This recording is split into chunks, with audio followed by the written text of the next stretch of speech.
Assalamualaikum warahmatullahi wabarakatuh. Waalaikumsalam. Bismillah walhamdulillah wassalatu wassalamu ala rasulillah sayyidina Muhammadin abdillah la hawla wa la quwata illa billah. Baik Bapak pemirsa dimanapun Anda berada, NTV dimanapun Anda berada dan seluruh kru NTV yang saya hormati. Alhamdulillah pada kesempatan hari ini kita jumpa lagi, ketemu lagi di NTV dalam acara Qalbun Salim.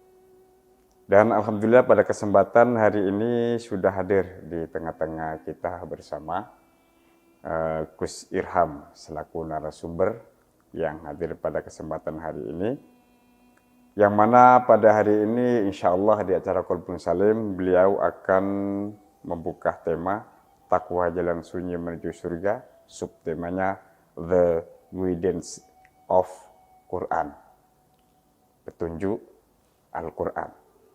Baik Bapak pemirsa dimanapun Anda berada, mungkin kita sudah menanti-nanti karena takwa jalan sunyi menuju surga, bagaimana penjabarannya dan juga bagaimana nanti definisinya agar kita semua bisa paham betul jalan sunyi menuju surga menurut petunjuk Al-Quran. Maka di sini akan dipaparkan, dijelaskan secara gamblang oleh Gus Irham.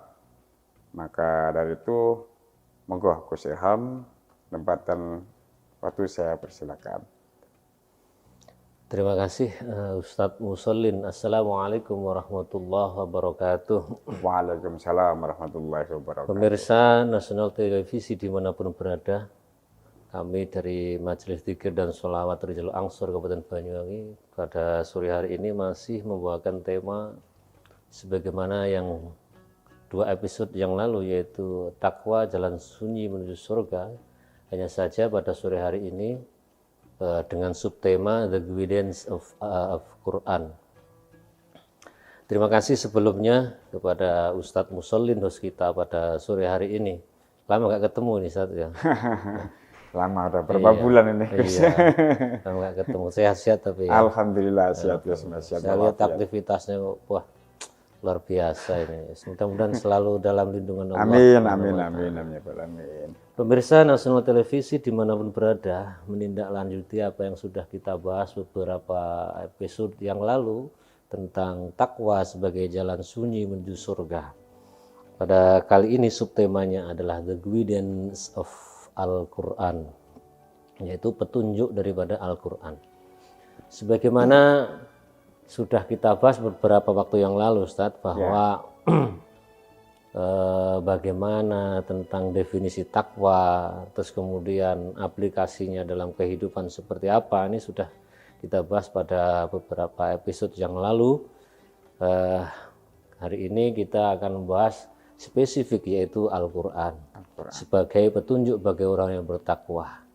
Hal ini mengacu daripada apa yang telah disampaikan oleh Allah Subhanahu wa taala dalam surah Al-Baqarah ayat yang kedua, "Dzalikal kitabu la raiba fi hudan lil muttaqin." Al-Quran ini adalah tidak ada keraguan di dalamnya dan menjadi petunjuk bagi orang-orang yang bertakwa. Oleh karena itu, tema kita adalah The Guidance of Al-Quran. Sudah menjadi sebuah sudah menjadi sebuah keyakinan bagi setiap umat Islam bahwa Al-Quran itu adalah wahyu dari Allah Subhanahu wa taala. Dan di dalamnya berisi kebenaran-kebenaran yang abadi, kebenaran-kebenaran yang mutlak, tidak bisa diganggu gugat. Soal bagaimana terdapat perbedaan satu dengan yang lain itu hanya perbedaan penafsiran saja. Jadi tidak pada tataran Al-Qur'annya itu sendiri. Nah, kenapa hal ini perlu kita perlu kita angkat Ustadz? Ini karena berdasarkan survei umat Islam ini, terutama di Indonesia ini sangat besar ya. Hampir mencapai 90% bahwa penduduk Indonesia beragama Islam. Cuman di antara 90% penduduk Indonesia yang beragama Islam itu, ini ada berapa persennya yang benar-benar memahami Al-Quran sebagai sebuah petunjuk. Nah, ini perlu kita bahas dan perlu kita kupas. Kira-kira apa sebabnya dan bagaimana gitu. Berarti kebanyakan penduduk Muslim di Indonesia ini tahu Al-Quran, tapi belum tahu sebenarnya isi Al-Quran. Nah, iya. Belum tahu sebenarnya isi Al-Quran seperti apa. Padahal Al-Quran sendiri ayat yang pertama kali itu untuk Iqra ya. Iqra bismi rabbikal ladzi khalaq, khalaqal insana min 'alaq, Iqra wa rabbuka dan seterusnya. Sampai 5 ayat itu. Perintahnya yang pertama kali turun adalah Iqra, bacalah. Tapi apa itu budaya umat Islam sendiri ini belum mencerminkan apa yang dalam Al-Quran itu sendiri. Padahal ini sangat penting dalam rangka membina umat ini, dalam rangka li'ila'i kalimatillah izul Islam wal muslimin, dalam rangka meninggikan kalimat-kalimat Allah untuk keagungan Islam dan kaum muslimin. Jadi seandainya ketika umat Islam ini benar-benar memanfaatkan Al-Quran sebagai the guidance of life, sebagai petunjuk dalam kehidupan, ini pasti, ini insya Allah ini pasti umat Islam ini akan menjadi umat yang kuntum khairu ummah, akan menjadi umat yang terbaik. Nah, jadi permasalahannya ini adalah umat Islam itu sendiri yang kurang mendekati daripada Al-Quran. Jadi begitu. Kalaupun toh dari 90% umat Islam di Indonesia ini kalau dihitung dari kuantitas ini kan sangat besar, mayoritas sekali itu ya. Mayoritas sekali dan menjadi umat Islam terbesar di seluruh dunia. Dari 240 juta, kalau 90%-nya ya hampir 200 juta lah. 200 juta. Hampir 200 juta itu adalah umat Islam. Nah, cuman sayangnya umat Islam sendiri banyak kurang menggali, memahami, mendalami, menghayati dan mengamalkan daripada Al-Quran. Saya ingat sebuah survei, saya ingat sebuah survei sudah lama sebenarnya. Survei kurang lebih sekitar awal tahun 2000 kalau tidak salah itu. Jadi tentang bagaimana korelasi hubungan antara umat Islam dengan Al-Quran. Nah, ternyata di antara 90% umat Islam itu yang bisa baca saja, yang bisa baca saja itu hanya sekitar 70%. 70% tahun 2000-an. Hanya sekitar 70% yang bisa padahal baca. Mayoritas Muslim. Iya. 70% yang bisa baca saja yang ini. Bisa baca. Terus kemudian yang bisa baca terus bisa memahami, yaitu ya semakin sedikit lagi lah. Ditambah santri-santri di pesantren itulah ya. Nah, kemudian dari yang bisa membaca terus kemudian memahami, mengamalkannya. Wah, ini tentunya lebih sedikit lagi tentunya ini. Nah, ini kan suatu hal yang mengecewakan. Maka sebenarnya kalau kita berada pada posisi umat yang mungkin dalam tanda kutip terbelakang, ini ya tidak bisa dipungkiri. Nah, karena umat Islam itu sendiri sudah terlalu jauh meninggalkan Al-Quran atau belum menjadikan Al-Quran ini sebagai yaitu tadi the guidance of life, sebagai petunjuk daripada kehidupan dan sebagai sarana untuk meningkatkan kualitas diri baik itu secara individual maupun secara sosial. Jadi seperti itu. Jadi kajian ini sebenarnya ya sudah jadi kajian yang sangat intens ya di kalangan para ulama kita ya, bagaimana cara kita memperkenalkan Al-Quran di tengah-tengah masyarakat ya begitu. Oleh karena itu bermunculan beragam metode membaca itu ya. Nah itu. Ya sayang sekali kadang-kadang kita jumpai antara satu metode dengan metode yang lain ini kadang-kadang nggak rukun, Ustaz. Kadang-kadang nggak rukun. Sepertinya ada persaingan gitu. Ya, ini kok persaingan bagaimana? Padahal kan tujuannya sama. Tujuannya sama, yaitu bagaimana cara membaca Al-Quran. Membaca Al-Quran yang benar dan baik. Nah, iya gitu. Nah, oleh karena itu, dari sini saja kita sudah ini ya, Ustaz ya. Dari sini saja kita sudah gimana ya mentalitas umat ini ya sebenarnya. Kok mudah sekali seperti itu ya. Nah, padahal mestinya fastabiqul khairat saja sebenarnya. Nah, seperti kawan-kawan kita dari Muhammadiyah itu loh kan punya semboyan fastabiqul khairat. Jadi berlomba-lomba sajalah dalam kebaikan. Jangan sampai terjadi perselisihan dan permusuhan, persaingan yang tidak sehat dan sebagainya. Akhirnya saling hantam satu dengan yang lainnya. Jadi begitu.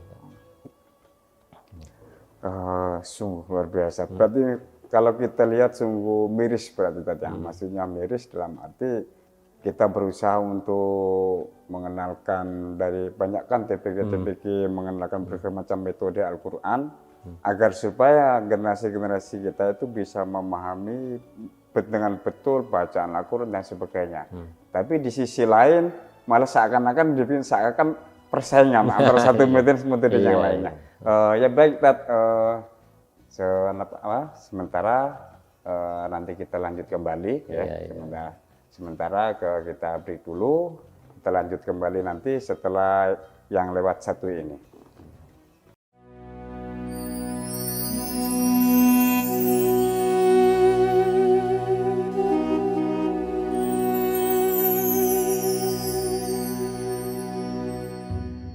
Baik Pak pemirsa dimanapun Anda berada, mari masih bersama kami, saya Ustadz Muslim dan juga Gus Irham sebagai narasumber. Gini Gus, mengenai kan banyaknya TPG dan sebagainya yang memberikan metode-metode yang mungkin berbeda, tapi tujuannya sama. Ya, betul. Satu, tujuannya sama untuk bagaimana caranya bisa bikin anak-anak generasi umat muslim ini bisa paham betul, memahami dan bisa membaca Al-Quran dengan baik. Itu kan dari segi bacaannya. Nah, terus yang perlu kita kita kasih tahu atau kita berikan kepada generasi kita kan bukan cuma sekedar bacaannya saja. Mestinya isinya pun harus kita kasih pemahaman yang betul. Agar ya tadi tujuan kita jalan menuju surga ini yang sini biar kita sampai capai lah. Kalau menurut jenengan sendiri bagaimana caranya kita bisa menyampaikan bacaan Al-Quran dengan baik dan benar sekaligus sekaligus isi dari Al-Quran itu bisa kita sampaikan dan mengena kepada generasi kita. Bagaimana Gus? Monggo Gus. Pertanyaannya sangat menarik Ustaz. Sangat menarik. Ini juga terkait dengan penafsiran beberapa ulama ya. Waktu itu ketika Rasulullah SAW menerima wahyu yang pertama kali, beliau kan langsung didekap oleh malaikat Jibril, kemudian suruh baca Iqra, ma'ana biqari, Iqra, ma'ana biqari, Iqra, ma'ana biqari, karena sampai 3 kali itu ya. Sampai 3 kali baru kemudian Iqra bismi rabbikal ladzi khalaq dan seterusnya. Ini artinya bagaimana? Ini artinya adalah Al-Imam Jalaluddin Asyuyuti beliau mengatakan bahwa Iqra atau qiraah membaca Al-Quran itu ada beberapa tingkatan. Ada beberapa tingkatan. Kalau kita pahami di sini bahwa yang pertama adalah qiraatul lafzi. Qiraatul lafzi itu ya sekedar bisa baca aja Ustaz. Ya, sekedar bisa membaca. Bisa baca, ya baca aja lah abata saja dan seterusnya. Yang tentunya dengan berbagai macam hukum bacaan, baik itu nun tanwin, nun sukun dan tanwin, mim sukun dan seterusnya, tentang kaidah-kaidah ilmu tajwid dan seterusnya, tentang waqaf ibtidah dan seterusnya. Nah itu baru pada tataran pertama. Lah yang kemudian yang diajarkan di TPG itu baru pada tataran ini. Oh, jadi baru tataran itulah. Iya, baru pada tataran bagaimana anak itu bisa membaca Al-Quran. Ini sudah luar biasa sebenarnya Ustaz. Itu sudah luar biasa melihat perkembangan TPQ selama ini. Bahkan anak-anak kita itu di usia TPQ itu sudah ada yang mulai menghafal Quran. Sudah usia TK itu sudah ada yang diwisuda, sudah selesai qiraatinya, sudah selesai yambu'annya, selesai tartilinya dan sebagainya, banyak. Ada selesai amsilat, itu banyak sekali metode-metodenya. Itu semua baru pada tataran yang pertama, yaitu qiraatul lafzi. Nah, mengenal lafaz dari Al-Quran. mengenal lafaz-lafaznya itu. Nah, itu. Mengenal lafaz ini penting, Ustaz. Mengenal lafaz ini penting sebagai dasar bisa mengenal Quran. Iya, mengenal Quran. Karena itu nanti akan terkait dengan ketika kita sholat ya. Ketika kita sholat di sana kan ada rukun qauliyah. Rukun qauliyah di antaranya adalah membaca surah Al-Fatihah. Nah, bagaimana dalam kitab Safinatun Najah begitu ketatnya ya Syekh Nawawi menjelaskan tentang rukun-rukun membaca surah Al-Fatihah. Nah, itu kalau kita tidak memahami tentang yang pertama ini ya tentu kita tidak bisa. Nah, itu tidak bisa. Oleh karena itu jadi TPQ itu penting. Tapi juga saya pesan kepada teman-teman, ustadz-ustadz, ustazah, pengajar-pengajar TPQ itu ketika anak-anak itu sudah selesai pada tataran qiraah awal ini, qiraatul lafzi ini nanti ya ditingkatkan kepada fase selanjutnya. Fase selanjutnya itu apa? Fase selanjutnya itu qiraatul makna. Qiraatul makna itu ya berusaha mengeluarkan berusaha mengeluarkan makna-makna yang terkandung di dalam Al-Quran. Dari sinilah kemudian muncul berbagai macam ilmu tafsir. Berbagai tafsir yang beragam itu berangkat dari qiraatul makna ini. Kita membaca tafsir Jalalain akan berbeda dengan tafsir Ibnu Katsir, akan berbeda dengan tafsir Qurtubi, akan berbeda dengan tafsir Murah Labidnya Syekh Nawawi, akan berbeda dengan berbagai macam tafsir, dan ini menghasilkan ribuan kitab. Itu qiraatul makna. Qiraatul makna itu bersumber pada lebih banyak kepada kemampuan akal dalam menganalisa. Nah, ini saja membutuhkan ilmu yang sangat luar biasa. Paling tidak, saya pernah membaca di dalam kitab Ulumut Tafsir itu dikatakan Syekh Nawawi, Imam Nawawi beliau mengatakan bahwa orang itu kalau ingin menjadi seorang mufassir, seorang mufassir itu paling tidak harus menguasai 17 disiplin ilmu. Mulai dari ilmu qiraah, ilmu lughah, ya. Di ilmu lughahnya itu mulai dari nahwu, shorof, terus kemudian balaghah, mantek, arutnya, mulai dari ilmu kalamul Arab, mengetahui tentang munasabatul ayat, mengetahui tentang asbabun nuzul, dan seterusnya. Ini dibutuhkan sekitar 17 disiplin ilmu untuk menjadi seorang mufassir. Lah hari ini celakanya hari ini banyak orang yang instan. Karena banyak aplikasi Quran toh, banyak aplikasi pokoknya ya situlah Quran dikira Quran itu ya. Terjemahan Quran diikutin ini. Padahal itu terjemahan itu tidak bisa menggambarkan maksud Al-Quran secara utuh. Maksud Al-Quran secara utuh tidak bisa digambarkan. Karena apa? Bahasa manapun tidak akan mampu menerjemahkan secara sempurna. Tidak mukafaah, tidak sebanding dengan bahasa-bahasa yang ada di dalam Al-Quran. Nah, oleh karena itu perlu dikuasailah berbagai macam ilmu untuk bisa memahami secara sempurna. Itu pun ulama-ulama yang sudah ahli tafsir tidak mengatakan bahwa tafsir saya paling sempurna, tidak bisa. Dan ulama-ulama ahli tafsir tidak mengklaim bahwa tafsirannya adalah yang paling benar. Imam Nawawi, Imam Jalaluddin Suyuti tidak pernah mengatakan bahwa tafsir saya yang paling benar, ikuti. Imam Tobari tidak pernah mengatakan bahwa tafsir saya yang paling benar, ikuti saya, jangan ikuti yang lain, tidak seperti itu. Terakhir ditutup dengan wallahu a'lam bishawab. Nah, itu masih seperti itu. Seperti itu. Itulah ketawaduan daripada ulama-ulama kita ketika bersentuhan dengan sesuatu yang sifatnya maknawi. Karena sifatnya maknawi itu sifatnya sirriyah, sesuatu yang berada di dalam kalimat itu yang kemudian perlu digali sesempurna mungkin, dan ini membutuhkan ilmu. Jadi berarti masuk ke jenjang qiraatul makna ini berarti luar biasa ya. nyes kudu mondok bertahun-tahun Soalnya itu. kan selama ini yang kita Iya. tahu kan kalau dari qiraatul lafzi kan dari TPQ insya Allah tidak diragukan lagi Iya, masalah qiraatul lafzinya. Lah kalau setelah dari qiraatul lafzi inilah Gus yang memang sangat mengkhawatirkan masuk ke qiraatul lafziyah. Ini kan kalau masih monoton di TPQ otomatis kan Tidak kurang, akan mampu ya. tidak mampu kan itu. Iya. Alternatif satu-satunya berarti kita harus tetap membawa mereka ke pesantren yang Ke pesantren, betul. mengupas atau mempelajari makna Iya. Al-Quran dengan sebenarnya. Betul. Luar biasa. Berarti secara singkatnya dari lafziyah mestinya harus ke maknawi ya.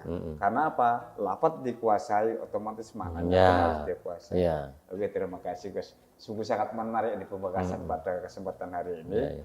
Para pemirsa, bahwasanya kalau kita sudah bisa menguasai lafaz-lafaz atau bacaan dari Al-Quran, otomatis kita pun harus memahami makna dari Al-Quran. Iya, iya. Baik Gus, sementara kita break dulu ya. Nanti kita lanjut kembali ke sesinya ke part yang berikutnya. Ya. Baik pemirsa dimanapun Anda berada, untuk sementara kita istirahat sebentar. Nanti kita lanjutkan kembali setelah lewat yang satu ini.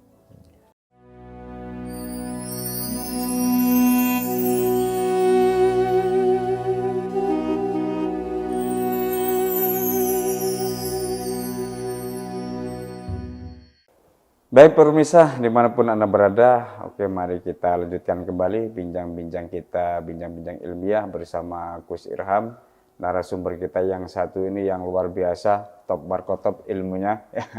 Alhamdulillah kita masih bisa terus bersama beliau mengupas kembali jalan menuju surga lewat Al-Quran Gus ya. Begini Gus, dulu sih saya pernah ada guru saya lah bilang waktu saya ngaji, kalau kamu ingin menghafal Al-Quran, sebelum kamu mau menghafalkan Al-Quran, kamu harus ngaji dulu isinya Al-Quran, dalam arti ya maknanya, tafsir dan sebagainya. Nah, di lain pihak ada lagi yang sekarang ini momen sekarang ini yang kita hadapi ini kan banyak, baik itu dari pendidikan yang sekarang kayak rumah Al-Quran dan sebagainya. Kan dari anak-anak yang kadang masih kecil, lalu lulusan dari SD langsung diarahkan untuk menghafalkan Al-Quran. Ini kan berarti yang dihafalkan lafadznya dulu. Lah, ini kira-kira Gus, kalau umumnya hafal dulu untuk mempelajari tafsir atau ilmunya Al-Quran, ini susah nggak untuk bagi penghafal, menurut panjenengan? Iya. Soalnya kan alasannya guru saya dulu, soalnya kalau sudah hafal, kalau kita belajar untuk ngaji yang lainnya, kita lainnya itu katanya dianggap susah. Ini yang benar bagaimana? Gitu loh, Gus. Tolong, agar kita kalau maunya memahami Al-Quran biar enak gitu. Kalau gitu kan saya mau hafal Quran juga. Mari Gus. Memang banyak sekali metode ya. Iya. Banyak sekali metode untuk menghafal Al-Quran atau memahami Al-Quran dan sebagainya. Ada memang semacam polemik ya di karangan para masyayikh. Iya. Apakah lebih baik menghafal dulu kemudian memahami, ataukah memahami dulu baru menghafalkan, begitu ya? Iya, gitu. Masing-masing itu ada plus minusnya kan? Gitu. Masing-masing ada plus minusnya. Nah, plus minus itulah yang kita ketahui. Ya, masing-masing ada plus minusnya. Jadi memang untuk menghafal Al-Quran itu butuh konsentrasi yang luar biasa. Saya sendiri itu punya anak 2. Iya.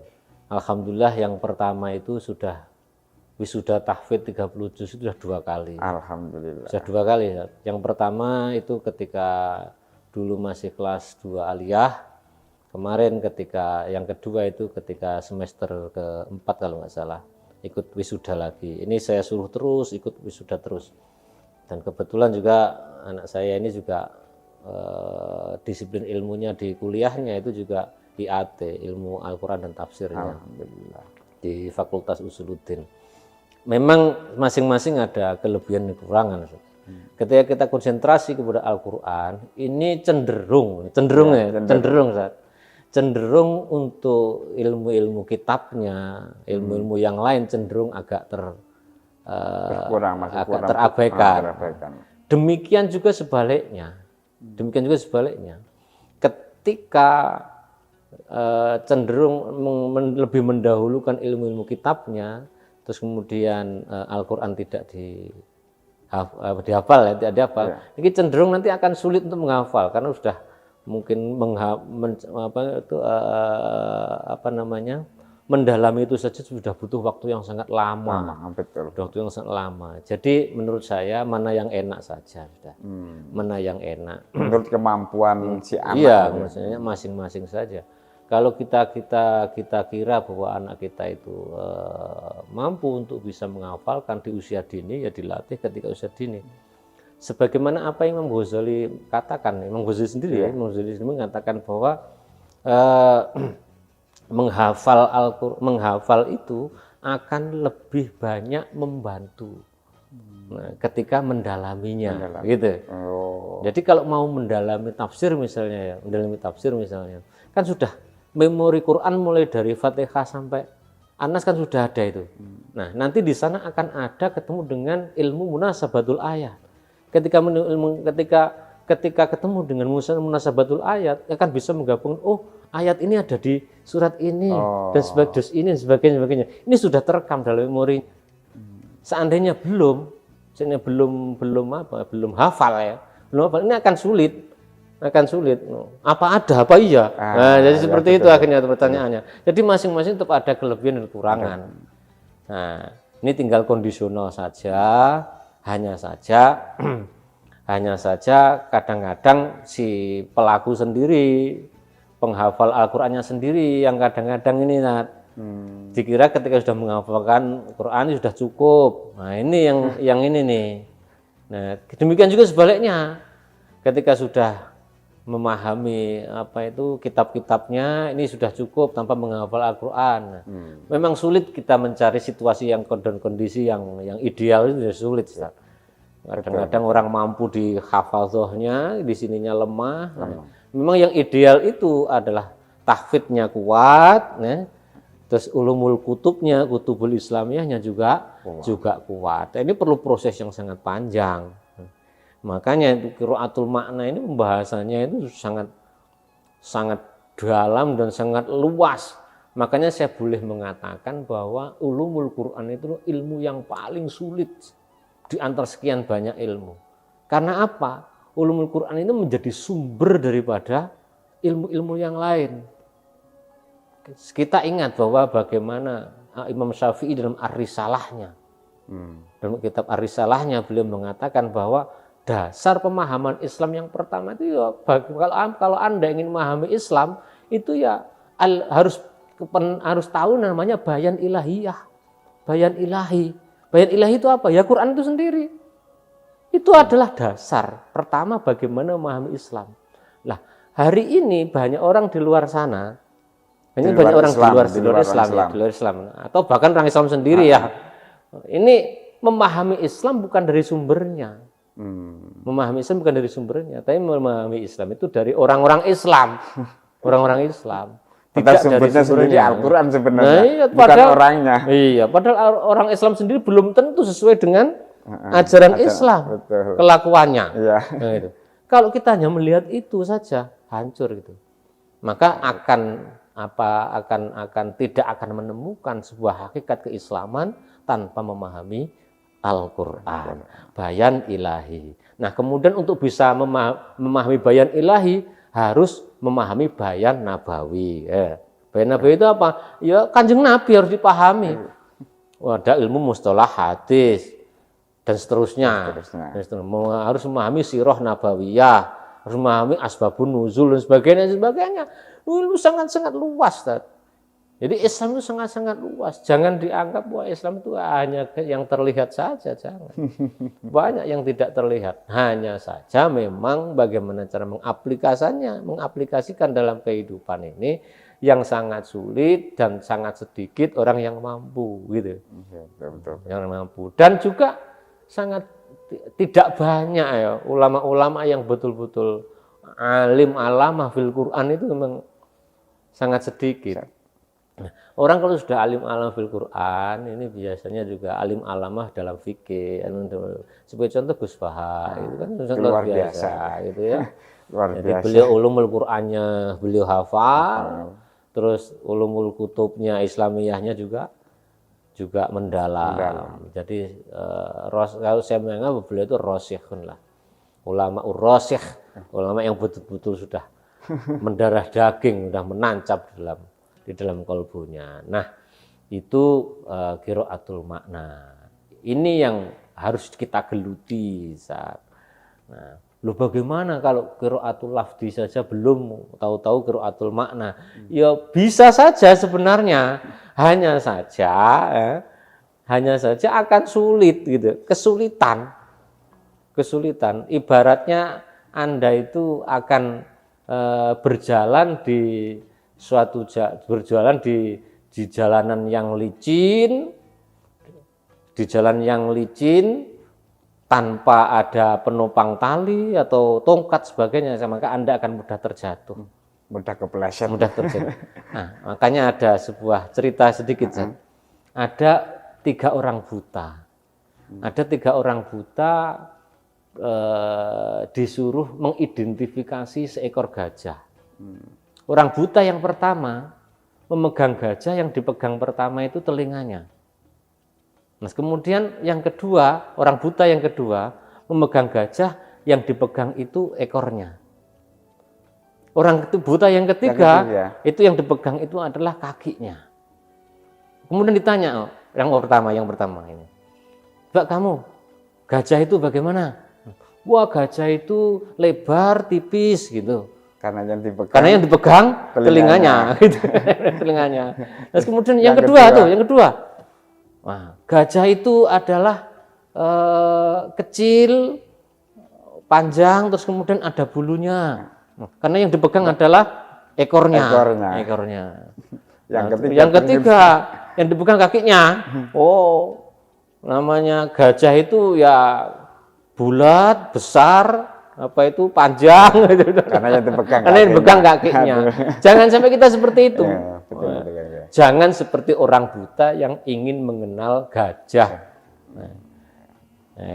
Itu luar biasa. Baik Gus, baiklah sementara para hadirin, Pak pemirsa di mana berada, nanti kita lanjut kembali Gus ya. Nanti kita lanjut kembali yang lebih dalam, bahwasanya peran Al-Quran untuk menunjukkan kita ke jalan yang sunyi menuju surga tadi. Iya, betul. Sementara kita break dulu, nanti kita kembali. Baik Pak pemirsa, dimanapun Anda berada, sementara kita break dulu, nanti kita lanjut kembali setelah yang satu ini.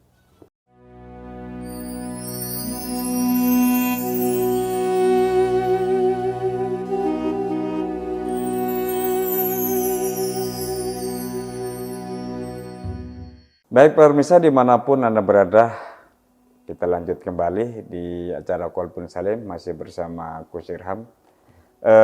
Gus, Al-Quran sebagai petunjuk jalan menuju jalan sunyi surga.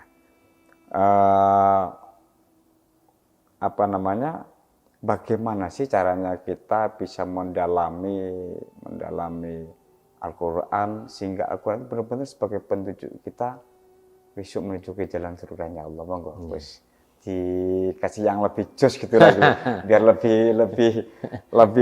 lebih semangat lah. Iya. Monggo Gus. Ya Ustaz, terima kasih. Tadi baru 2 ya saya sebutkan. Baru 2 qiraatul lafzi, qiraatul makna, dan ini yang terakhir adalah qiraatul ruh. Qiraatul ruh ini adalah yang membaca rohaninya. Kalau tadi itu qiraatul makna yang membaca akalnya. Kalau sekarang ada qiraatul ruh yang membaca rohaninya. Nah, tingkatan-tingkatan seperti ini ya, biasanya adalah mereka-mereka yang sudah mencapai makom wali, sudah mencapai makom para nabi itu, qiraatur ruh. Kita itu masih sulit itu, qiraatur ruh itu sangat sulit. Karena qiraatur ruh itu betul-betul kita berada imanan wa tasdikon bima jaa bihi. Jadi betul-betul mengimani, membenarkan semua hal yang ada di dalam Al-Qur'an itu sendiri, kemudian mengamalkan secara benar dalam kehidupan sehari-hari. Nah, ini yang sangat sulit, yang Masya Allah luar biasa. Karena orang yang sudah pada tataran qiraatur ruh betul-betul beliau itu berhadapan dengan Allah Subhanahu wa taala, seolah beliau mukalamah dengan Allah, muhadasah dengan Allah. Lah inilah makna daripada hadis Rasulullah sallallahu alaihi wasallam, man arada ayu hadisani gitu ya. Barang siapa yang ingin bercakap-cakap dengan aku, nah itu maka bacalah Al-Qur'an. Maka bacalah Al-Qur'an.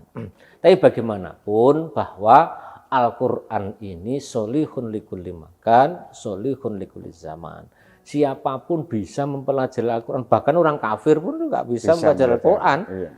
Banyak cerita-cerita orang kafir ya. Banyak cerita orang kafir yang kemudian menjadi Muslim karena mempelajari Al-Quran secara benar. Nah, dengan segala kejujuran intelektualitasnya, kejujuran pola pikirnya, dan tentunya adalah hidayah Allah Subhanahu wa taala. Tentunya itu. Nah, terus bagaimana ini supaya Al-Quran ini benar-benar menjadi sebuah trendsetter ya, menjadi sebuah tren di masyarakat Muslim. Nah, ya bukan adalah kita tidak lelah-lelah. Kita jangan sampai lelah, kita jangan sampai putus asa untuk terus berjuang memasyarakatkan Al-Quran dan mengal-Qurankan masyarakat.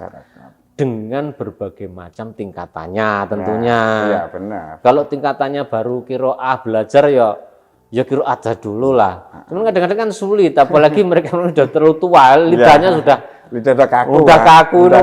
Suruh wah sulit tuh. Itu akan sulit gitu. Itu kan sangat sulit sekali. Maka disinilah diperlukan kebijakan seorang guru. Bagaimana cara memperkenalkan Al-Quran itu sendiri. Nah, yang terpenting lagi itu adalah sebagaimana apa yang dipesankan Rasulullah Shallallahu Alaihi Wasallam, jangan engkau biarkan mulutmu itu kering daripada Al-Quran atau sunyi daripada Al-Quran. Artinya bagaimana? Kita sebagai umat Islam hendaknya membudayakan diri untuk membaca Al-Quran. Walaupunlah sedikit, yang penting walaupun sedikit, walaupun tidak membaca, walaupun tidak paham, walaupun tidak paham. Karena Al-Quran ini adalah mukjizat gitu loh. Adalah mukjizat. Ada sebuah cerita menarik, Ustaz. Sebuah cerita menarik, ada Imam Ahmad ibnu Hambal. Imam Ahmad ibnu Hambal itu beliau pernah bermimpi bertemu dengan Allah loh, ya. Mimpi bertemu dengan Allah. Bertemu dengan Allah ya. Bertemu dengan Allah. Mimpi bertemu dengan Allah itu sudah 99 kali. Bayangkan 9 kayak opo. Imam Ahmad bin Hanbal itu seperti apa sampai ketemu dengan Allah dalam mimpi 99 kali. Nah, ketika beliau mimpi yang ke-99 itu beliau tuh bergumam. Itu ngomong dhewe gitu. Ngomong dhewe. Aku wis cedhek karo Gusti Allah ping 99 kok ya gak takon aku ki. Kok gak bertanya-tanya aku ya. Biarlah nanti kalau ketemu lagi saya mau bertanya kepada Allah. Nah, itu. Terus akhirnya ketemu mimpi lagi, Zat. Mimpi yang ke-100. Allah. Kalau kita kan mimpinya ketemu kiri, ketemu pocongan, ketemu gerandong. Kita seperti itu. Ini karena ulang soleh seperti itu. Akhirnya bagaimana? Betul. Akhirnya Imam Ahmad bin Hanbal diberi ma'unah oleh Allah untuk bisa bermukalamah. Bagaimana? Imam Ahmad bin Hanbal bertanya kepada Allah, "Ya Rabb, kaifa yataqarrabul mutaqarribuna ilaika ya Rabb?"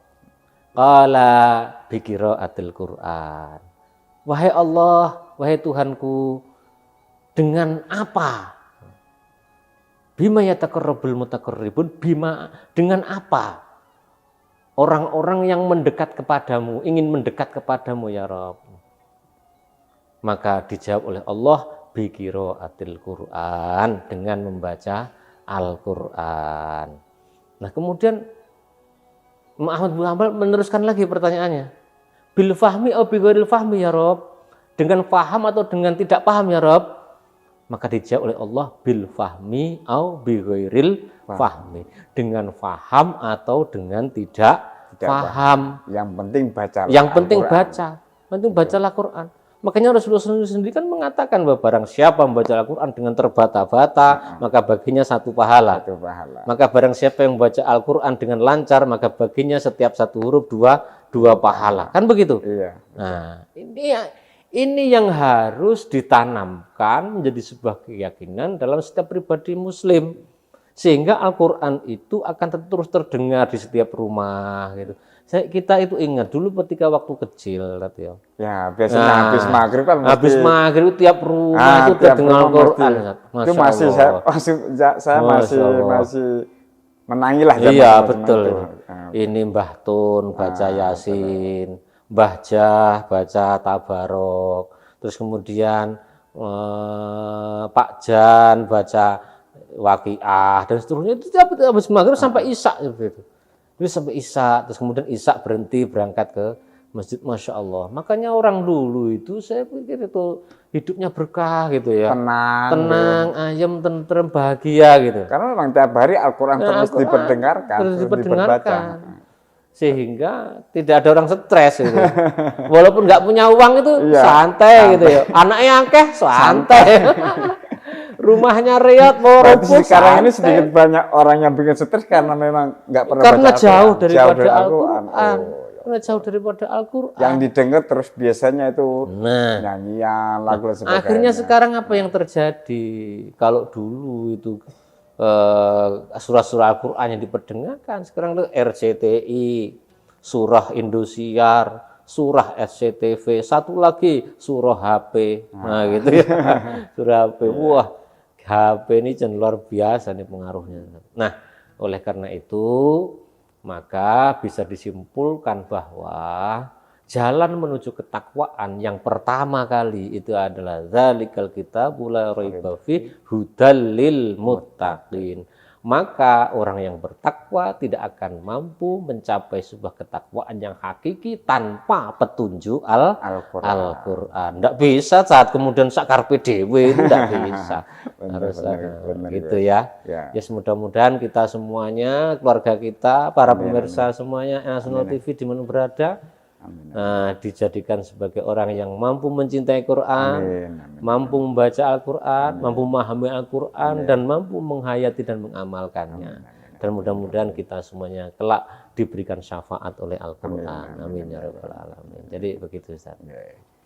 Baik, terima kasih Gus Irham. Alhamdulillah para pemirsa dimanapun Anda berada, pada kesempatan hari ini kita sudah mendapatkan ilmu yang luar biasa dari beliau yang memaparkan kalau kita ingin mendapatkan surga dengan jalan yang mulus, maka jangan enggan atau jangan sungkan-sungkan kita untuk membaca Al-Quran. Karena Al-Quran adalah sebagai petunjuk kita untuk memudahkan kita menuju jalan surganya Allah Subhanahu wa Ta'ala.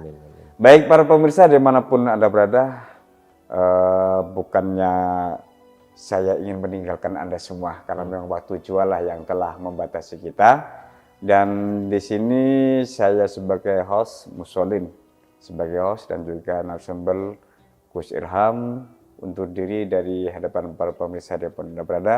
Mudah-mudahan di kesempatan dan lain waktu kita dapat berjumpa kembali.